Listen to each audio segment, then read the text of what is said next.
hello hi नमस्कार आसतु आज गोटे नुआ रेसिपी आनी आपण मानी समस्त रेसिपी मूलर देखा प्रथमे छतुटा को भल भाव धोईकी आम काटी नहीं जेहेतु आज छतु आलूर रेसिपी आनी देखा केमती रोषे हो देखुवे ये छतु भल भाव धोईकी आनी सारापर मो झील बसिकी छतु को काटुची छतु भी रेडी हो गलानी आलू भी कटा रेडी हो गलानी प्रथम आलूटा को आम भाजी नहीं देखिए आलू भी भजा रेडी हो गलानी से सेम सेम करके छतु की भी भाजिक आम नहीं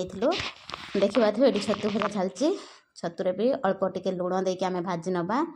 आलूरे भी लुण देके सेमती भाजी नवा पूरा भजा सेम सेम करके भाजी नहीं सारापर छतुर टिके पानी बाहर देखिए ये पानीटा टिके सुखीगला भजा हो गला भल रंग पानी मरीगला आम छतुटा को से काढ़ी नवा देखिए आम छतुर के पानी बाहर जेहेतु छतुरा को आम धोईकी प्रथम काढ़ी नहीं देखिए आम तेल भी बाहर पानी सब सुखी जापर आम से कढ़ारे छतु को काढ़ी नेलु पुणी आथले मसला रेडी करदेलु मसला प्रथम आम पियाज को देकी भाजी नहीं तेल तापर अदा रसुण जीरा को पेस्ट करके देखिए आम ये मसला दिया चलिए कषा चलती मसला रेडी है टमाटो किसी पेस्ट करके आम से तापर जिते प्रकार गुंड मसला अच्छे जमीक आम लंका पाउडर जीरा पाउडर धनिया पाउडर सबू से आम देकी भल भाव मसला रेडी करदे रेडी करी भल भाव मसलाटा को कषि नवा मुझे देखु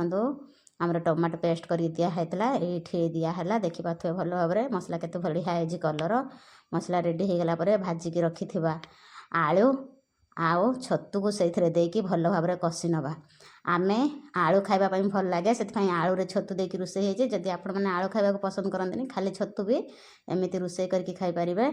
रोषेटी केमती लगुच आपण मानक निश्चित कमेंट्रे कहे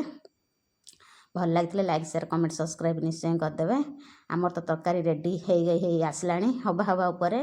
जस्ट टिके पर आम तरकारी रेडी हो देखिए आम कषा हो गला आम से पानी देलु पानी दे सारापर अल्प समय छाड़ी देलु फुटियापाई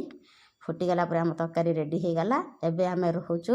जदि भिडियोटी भल लगी था लाइक शेयर कमेंट सब्सक्राइब निश्चय करदे भिडियोटी भल लगी सांग मान पाखु निहाती शेयरटे करदे